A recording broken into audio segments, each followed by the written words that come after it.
after weeks of relentless fighting, Ukraine says Russian troops are advancing on the city of Bakhmut. Now, according to Ukrainian military officials, Russian forces are assaulting the city itself, suggesting that it's no longer simply operating on the outskirts. But Ukraine does not plan to withdraw yet. Its defense forces are still holding on to their positions and are repelling Russian attacks. Now, the boss of the mercenary Wagner group says this video you're looking at here shows his fighters practically in the center of the city. However, CNN has geolocated this video to be about the east of Bakhmut, around 2 kilometers or so from the city center.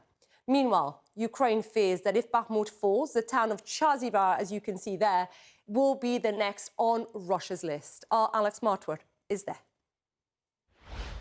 This is the road on the way to Bakhmut. Cars, military vehicles bombing up and down this road, going to and from the front. You see this armored vehicle right here with a V sign for victory.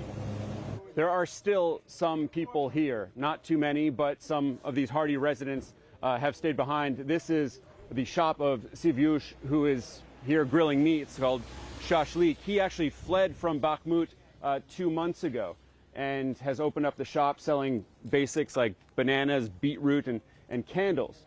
There's another man who we just met whose daughter is still in Bakhmut, one of the thousands of people there who have been asked to evacuate but are still in the city amid this incredible fighting. You can see that they put up wood there to protect those windows. So much destruction in this town. We were just farther in the center of town. It's called Chasiv-Yar. This is one town over from Bakhmut, with a large group of people at a bus stop waiting for a water delivery that never came.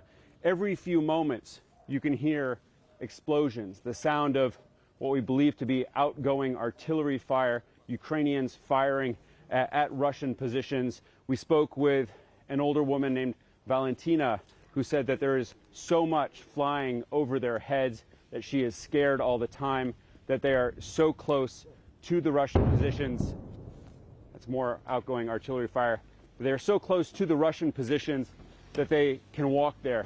We also spoke with some Ukrainian soldiers like these ones who man one of those artillery positions. They told us that there has been no order to pull back from Bakhmut, that they're fighting because if they give up Bakhmut, then this town, Chasiv-Yar, this would be next. And that is what everyone is thinking now, that if Russia were to take Bakhmut, that they would have another foothold in this region from which to try to push farther into eastern Ukraine. Alex Marquardt, CNN in Chasiv-Yar. Well, for the first time since Russia invaded Ukraine, U.S. Secretary of State Antony Blinken has met with Russian Foreign Minister Sergei Lavrov. They spoke for about 10 minutes on the sidelines of the G20 foreign ministers meeting that's happening in New Delhi, discussing the war in Ukraine, the New START nuclear arms reduction treaty, and Paul Whelan, of course, the U.S. citizen who's been in Russian prison for some 4 years. Natasha Bertrand is following the story and joins me now from Washington. So, Natasha, what more do we know came out of that meeting, and indeed who initiated this meeting to start off with? Yeah, Isa, so we're actually told that it was the Secretary of State, Antony Blinken, who did initiate that meeting. And, you know, it was described more as a spur-of-the-moment type thing where Blinken did seek out Lavrov on the sidelines of the G20 to have a conversation with him about various subjects, but there were no formal negotiations, right? Nothing very formal in terms of a meeting between the U.S. and Russia, but it was an opportunity for Blinken to raise a couple of very key issues, among them, of course, the New START treaty, trying to encourage the Russians to get back into that nuclear arms treaty that they withdrew from just a couple weeks ago, saying that responsible nations need, of course, these nuclear guardrails. And then, of course, he brought up the case of Paul Whelan, who is the American who has been detained in Russia for nearly 5 years. Of course, the U.S. Now says that they have put forward another substantive proposal to Russia to get Paul Whelan back, but that the Russians have not engaged. And then finally, of course, the biggest subject of all is the war in Ukraine. And he encouraged the Russians, of course, to abide or to sit down and talk with the Ukrainians and come to a peace agreement, noting that the Ukrainians, President Zelensky, had put forward a 10-point peace plan of his own, and for the Russians to start engaging with that in good good faith. And that was really the overall theme of the discussions, Blinken said, at the G20, was not only urging Russia to pull out of Ukraine, but also warning other allies of China's potential plans to arm Russia with lethal equipment, saying that that is just unacceptable to the U.S. and that many allies are concerned about that. So it was an opportunity for Blinken, rather informally, to meet face-to-face with Lavrov for the first time since the war began and raise these top issues of concern for the United States, Isa. And Natasha, sticking with Ukraine, were G20 leaders on the same page in regard to the war in Ukraine? Because there was no communique. Not exactly. So according to the Russian readout of their meeting with the Chinese, they say that the Russians and the Chinese were very much on the same page with regard to the war in Ukraine. Of course, China did issue its own kind of peace proposal for that war that the United States and the West are extremely skeptical of. And the U.S. has said, Antony Blinken said during a press conference earlier today, that in fact the U.S. had warned many of the allies at that G20 summit about China's contemplation of sending Russia that lethal equipment, and the fact that many of those allies were deeply concerned by that. And so I think what you saw here was kind of a divide, of course, between the kind of U.S.-led Western alliance at the G20, the kind of China-Russia alliance there, and then India, which was, of course, the host of this summit, kind of in the middle. Of course, we have seen the U.S. express concerns about India not condemning Russia's war in Ukraine, and of course, India buying up a lot of that oil that is keeping Russian profits afloat and allowing them to continue the war. So it was a really interesting dynamic here, but of course, we're seeing the push and pull on both sides from the U.S. and from Russia, China, India to basically come to some kind of solution here with regard to the war. It does not look like that's going to happen anytime soon, however, Isa. Yeah. Natasha Bertrand for us in Washington. Thanks very much, Natasha.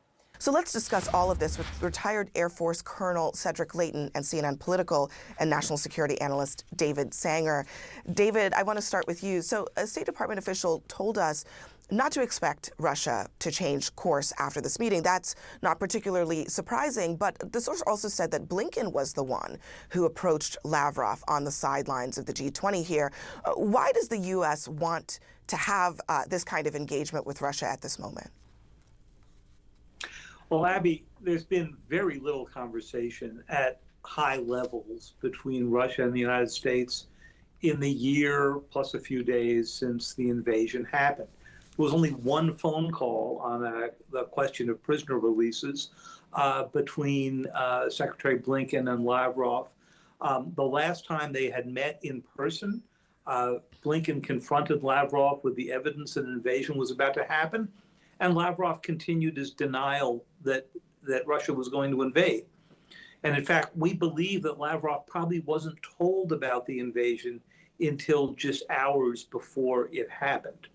So there's a really interesting question here about whether he's the right person to be talking to. But since you can't have President Biden talking to Putin these days, this is the only real channel left.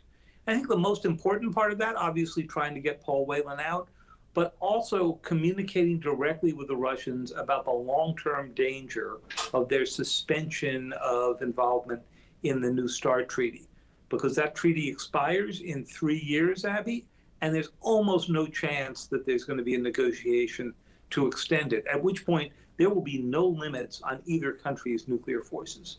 Yeah. I mean, Colonel Leighton, on that point, what is the strategic value for Russia in suspending their participation in this treaty? Are they now free to engage in expanding their arsenal? And is there any putting the genie back in the bottle if that happens? Yeah, that's the big problem, Abby, and I'm actually very concerned that the genie might not be able to be put back in the bottle at this point.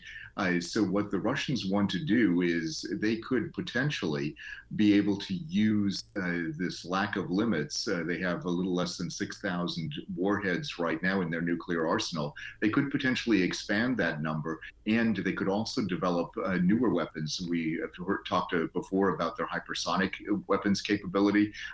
We also know that they may be refining some of their nuclear capabilities. So that's the kind of thing that we're looking at. It would not surprise me if they would want to try to modernize their nuclear forces during this period. So that is something that we would definitely have to watch out for.